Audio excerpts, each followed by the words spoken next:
Okay. Here we are. We're live. And there's the dog.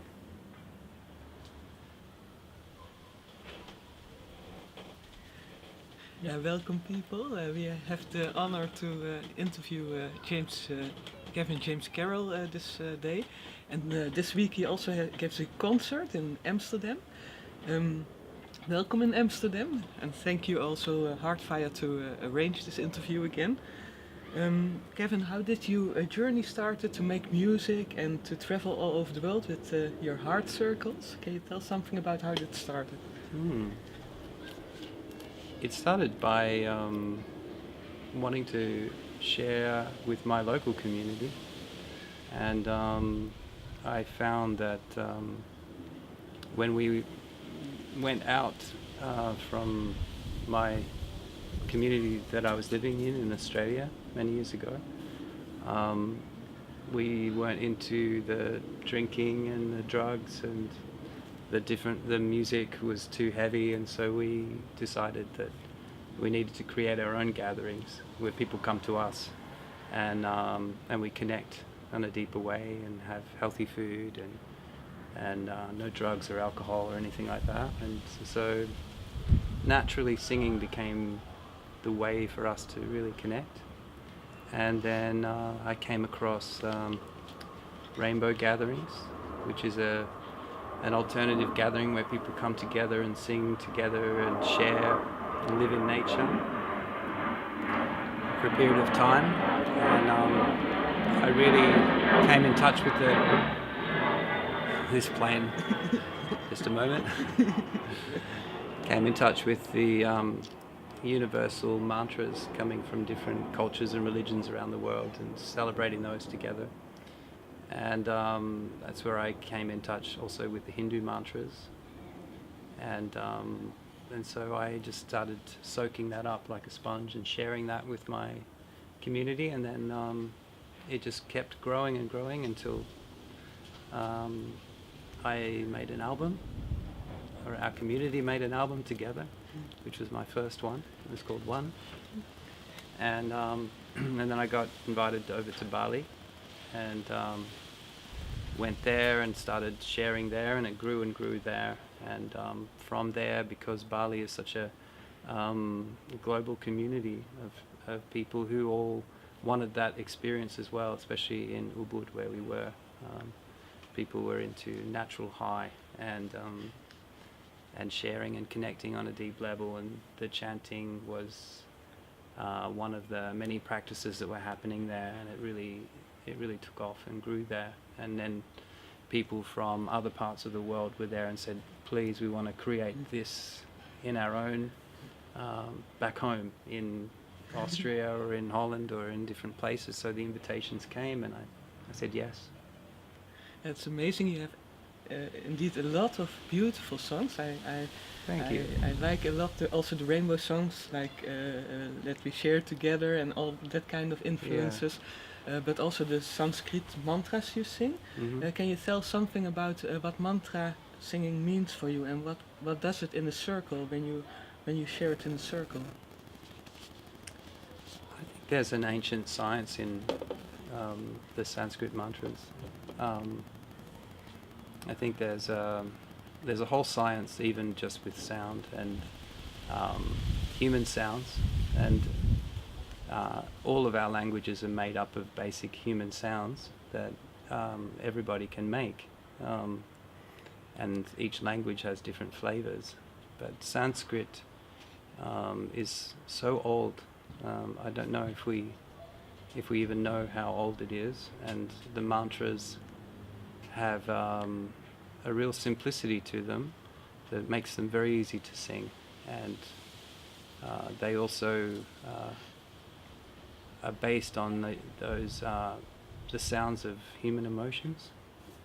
And for me, I feel that when we chant together, especially Sanskrit mantras, but also even our heart songs in English or our modern English songs or different languages, it doesn't matter so much, but they tend to gather our emotions and put it together in a form that is harmonious and beautiful.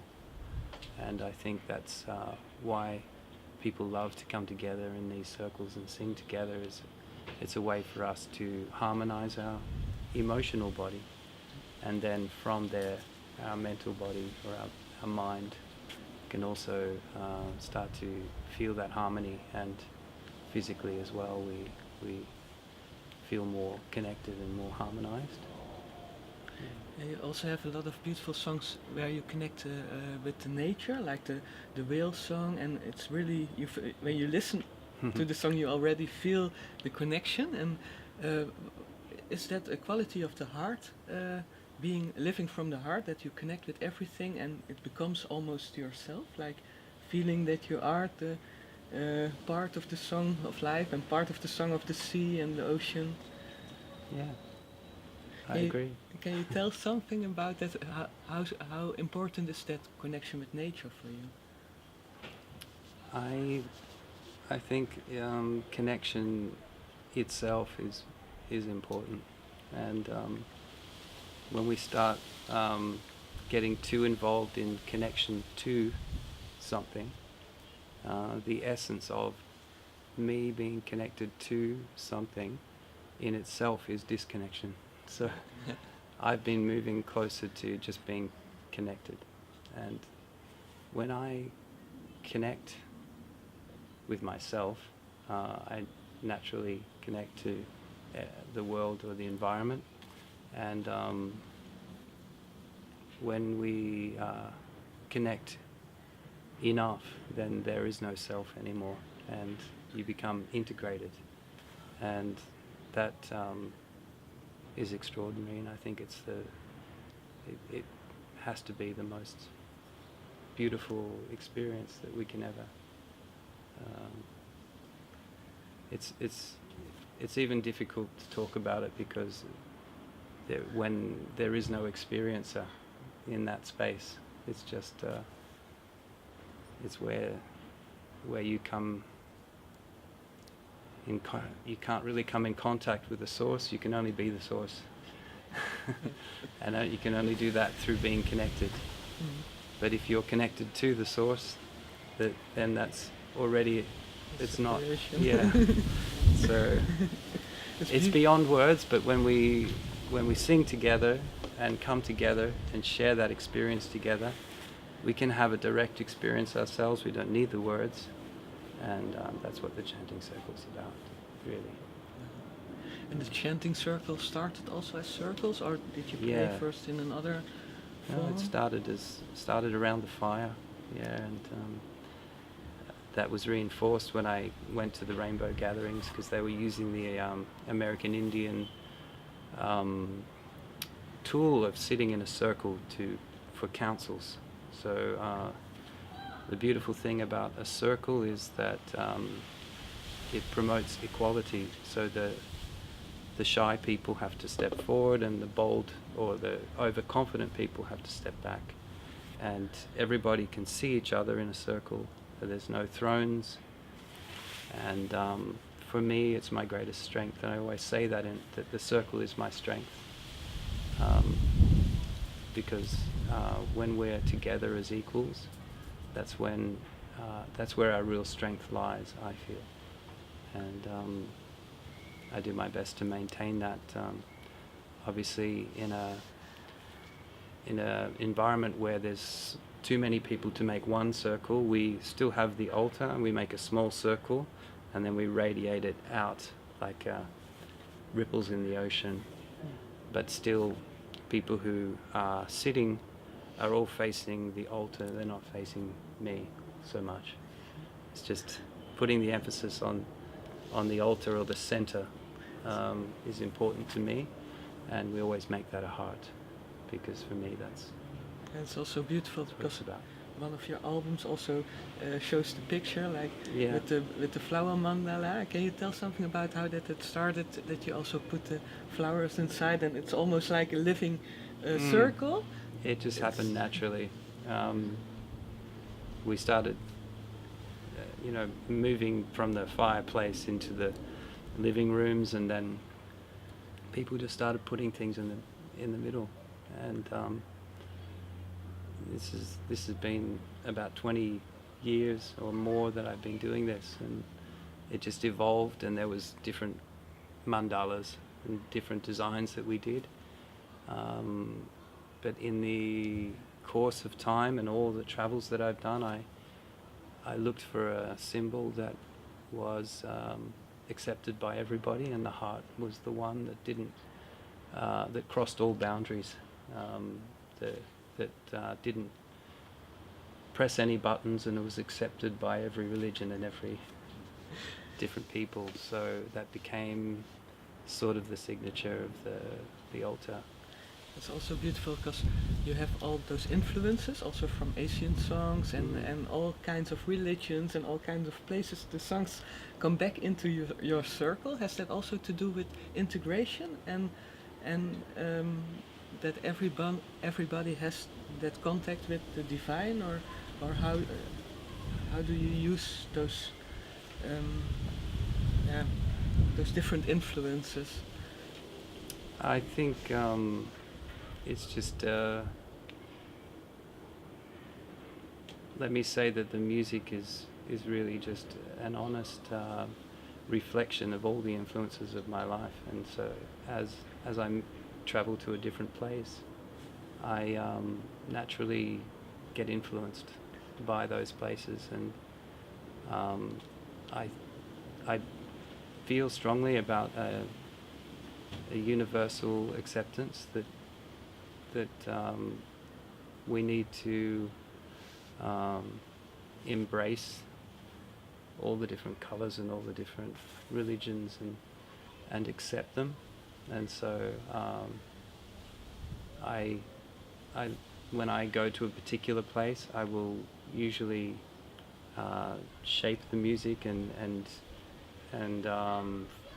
be like water, you know, just if it's a place where Hindu mantras aren't accepted, maybe it's a Muslim place, then I won't do those songs. But then it's different in different places. So I like to represent a universal approach to the devotional side of things, the music side of things. How important is that to bring that environment? How does that feel when you put there the neutrality again? Like, yeah, I feel that's an important message to bring to those places. I do it in a way that doesn't threaten their belief system or their religion. It doesn't in any way ask them to do something different other than just to open to more, to be able to accept that there's more. And I think the fact that I don't come from any religion myself, really, I mean, I was born and baptized as a Christian, but I walked away from that as many Australians did. And so we grew up being open and exploring many different possibilities. And I think when those peoples of those countries realize that I'm not coming from any religion myself, that they're really quite willing to accept it for some reason, I think, because I'm kind of a neutral person, and I'm not coming from any particular belief system. So it's beautiful. You do also some retreats, I saw, and it are different places you visit then and where people can come. Can you tell something about it? Because it's also said somewhere it isn't a retreat exactly, like it's a retreat and it isn't. What is it? Yeah, it's for me it is a way to deepen the experience. So it's if you come to a chanting circle, after a couple of hours you can feel a transformation that happens. You can feel it in the room and you can feel it inside of yourself. There's a feeling of more connection and connectedness. But then we tend to go back to our lives, and the old habits come back, and the mainstream consciousness, you know, sort of swallows us back up again, or it dissolves out, and after a few days you can find yourself back in the same, I don't know, patterns or the same space, maybe a little bit more elevated. But if you come on a retreat, then you get a week or 2 weeks, sometimes even we've done 3-week retreats, where you stay in that energy and you stay with the people who are also in that space together, and have the experience of what it's like to move and remain in that connected state through the meditation, the toning and the chanting. And then that can really create a transformation in your life, where you can go back to your life but not be so you can maintain Better stay in that new layer. that connection. And in those places you do the retreats, are there a lot of big differences? Because you have some specific retreats on your website. Can you tell something about the differences in those retreats? Yeah, they're quite unique. Some are more involved in the activity, like sailing in the Greek islands. We do a lot of sailing, and there's only specific times that you could be chanting, but those times are absolutely magic. You know, when the weather permits and the sun's setting and we can turn off the engines and we're sailing along, and you know, we'd grab the guitar and sit out on the deck and start singing. Or in Australia with the whales diving out of the water, dolphins. So there's less chanting, but it's those magical moments that really make that stand out. And then there's something like in Corfu, where it's in the same place every day, and there's specific times where we go and we do a lot more singing and dive a lot deeper into the practice, and still every day we go to the beach, but we stay together as a group. Bhutan this year is the first time, and that'll be a fair bit of moving around, a lot of sightseeing and going to different sacred places, and we'll be fitting the chanting in where we can. Definitely every day. But yeah, each one has a different flavour, but still at the core of it is the singing and I share what I call active Om meditation, which is a really powerful way to connect. Can you tell something about what it is? Because it's if the listeners know what it's putting together meditation, breathing, Om, which is a powerful. It's the most powerful mantra that you can chant, and also incorporating movement or mudras. So putting all those together, and then also bringing in intention and feeling vibration in the body. We did it this morning, and we like to do it every morning. And there's a growing number of people who've been able to bring it into their life and start practicing it, and when they get it and start feeling the benefits of it, it's really rewarding for me. And it's interesting because I kind of didn't learn it from somewhere. I just started practicing it myself, and then over the years, as house guests or friends started to want to join, and then I started sharing it, and then I got asked to share it more, so I started inviting people to come, and then my house was full of people humming in the morning, and so I started doing it in the retreats, and then I started doing workshops, and as I shared more, it developed into what it is today. It's also powerful, like a tool. Like when It's a tool. people are with a lot of people on one place, it's also setting a field like it working through a lot bigger space than only the person who's practicing. Can you tell something about that? Also your heart circles, how that influences like places you visit or places where you work together or chant together? Yeah, I quite often say to people when we've chanted in a particular place that we'll always be here, because time is not what we think it is, and I sense that we move through it. So it doesn't mean that it's gone. It means we've moved through it, so it's always there.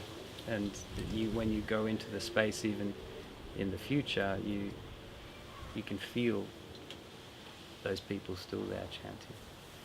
I definitely feel that the energy of a space changes, and we experienced that just last week in Prague, where we went into a church and it had the normal feeling of a city church. And, people don't take their shoes off when they walk into a church like they do in temples in Asia or something like that. And I feel they're a little bit dirty, but and cold. But this place just transformed over the space of 2 hours. It just, and while we were filling it with these harmonies, and the reverb of the natural reverb just came down and showered us with such a grace.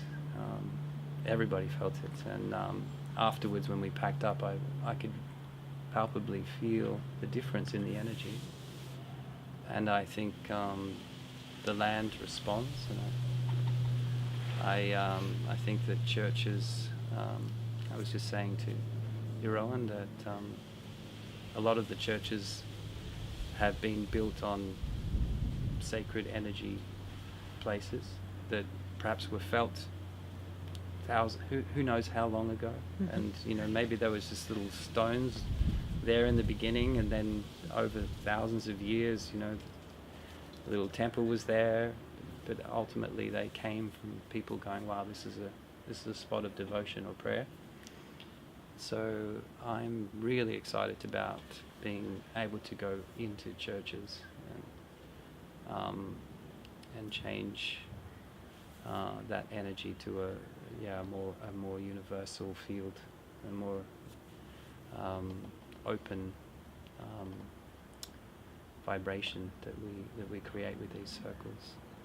But I also feel that when we meditate, even with ourselves, or if we create these gatherings, that it does go out into the whole, and it may not necessarily go somewhere.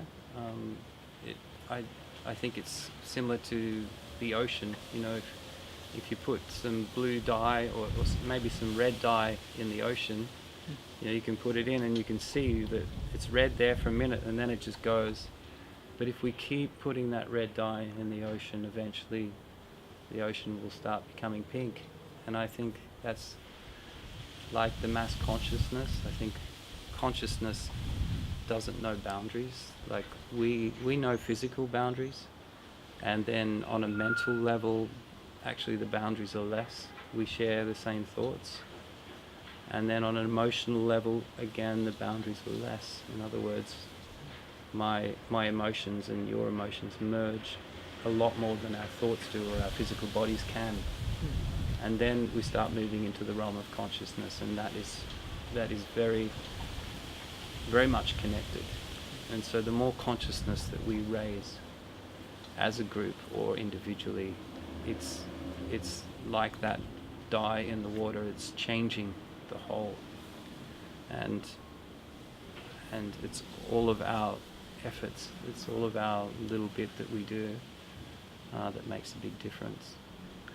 Can you tell something to the listeners, or maybe you have when people don't practice yet or don't feel that connection yet, what can they do to improve themselves in just trusting life and become more aware of their own true self? Well, I think it's a balance of doing. You know, there's always that question is like, what can I do? But sometimes it's more important what I don't do. And if you're doing things that disconnect you, if you're looking at everything that you do,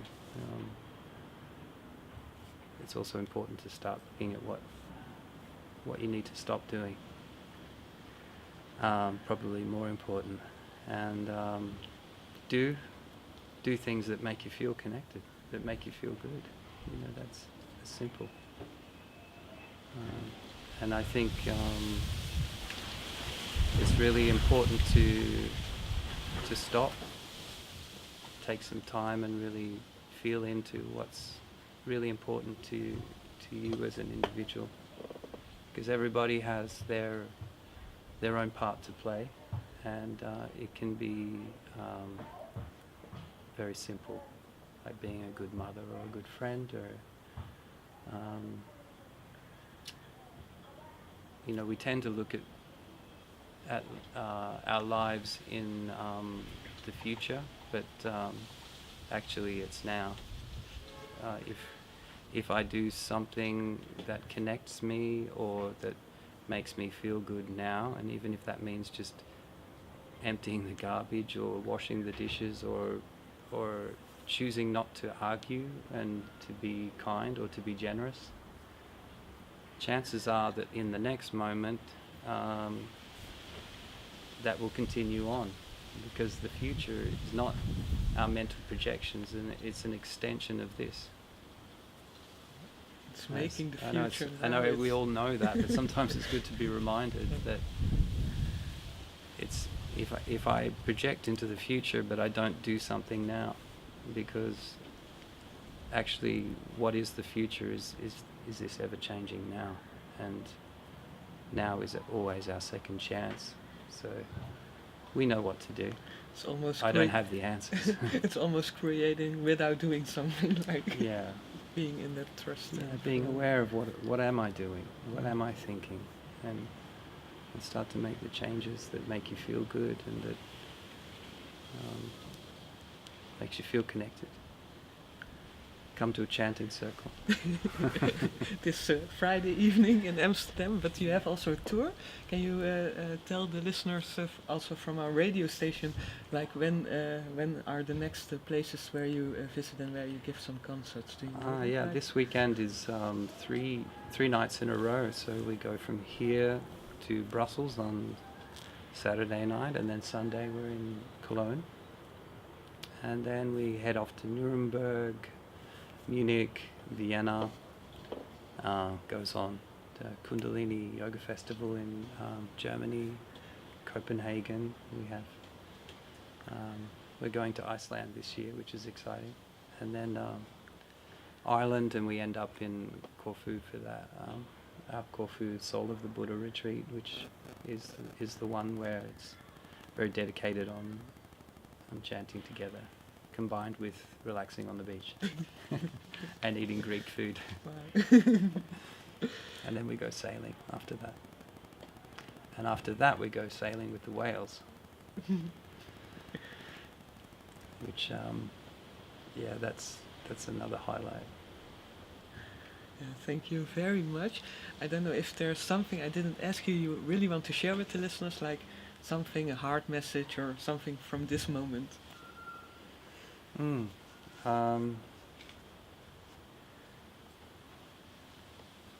I think that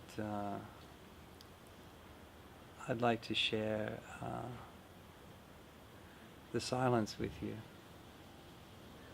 because we all know the answers and we're all equal, and each one of us is already the person we need to be. You know, we don't need to be anything more. I think if I have a message, it's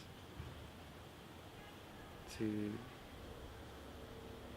maybe to love this and to just want this more than anything else.